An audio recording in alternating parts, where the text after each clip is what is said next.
We begin in Kenya, where search parties have found a missing passenger plane. Kenya's Transport Secretary Paul Maringa says a military helicopter saw the wreckage in the Aberdare Forest on Thursday morning. He says the plane is badly damaged. There is no confirmation yet on possible survivors.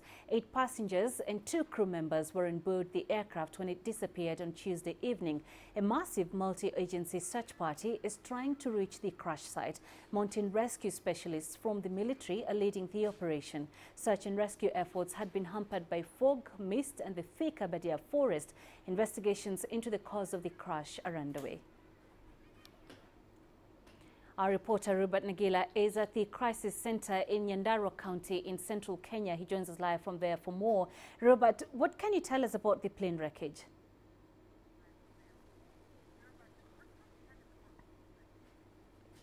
Well, Penina, just a quick correction. We've moved from the crisis center. We're in the Aberdare Forest, about 9 kilometers from the site itself. Now, from what we understand, a military helicopter went up this morning at about 6:45. That's when the wreckage was spotted. Now, they were relying on experience from the previous day, that location, but were unable to. Now, we understand that at that particular time in the morning, there was a short window where the cloud cover had opened up and they were able to spot it, and they reported back.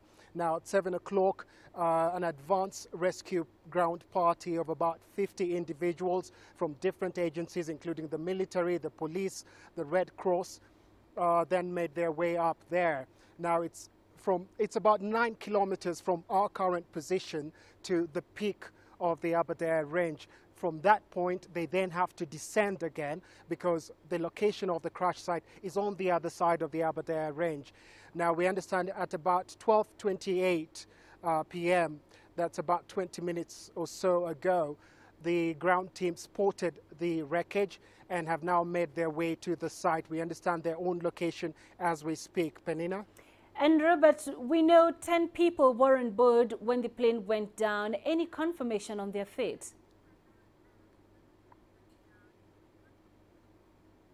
Not as yet, Penina, because they've just located the site. So presumably the first thing they would do, apart from setting up a perimeter, because there are also investigators there, the first thing they would do is then would be to search for the survivors. That is that is what is top of the agenda. Of course, like I said, there are various agencies involved in this particular operation. You also have investigators who will be looking for clues as to why this plane went down. But of course, the first thing they would be doing is to look for any survivors. As of this particular moment, this is still a search and rescue effort. If no one is found alive, then it reverts to a search and recovery effort. But as I said, at this particular moment, no word as yet from the advance team as to whether any survivors have been found at the wreckage site itself. Penina? All right, Robert, thanks very much for that update. Robert Nagila there in the heart of the Aberdare Forest.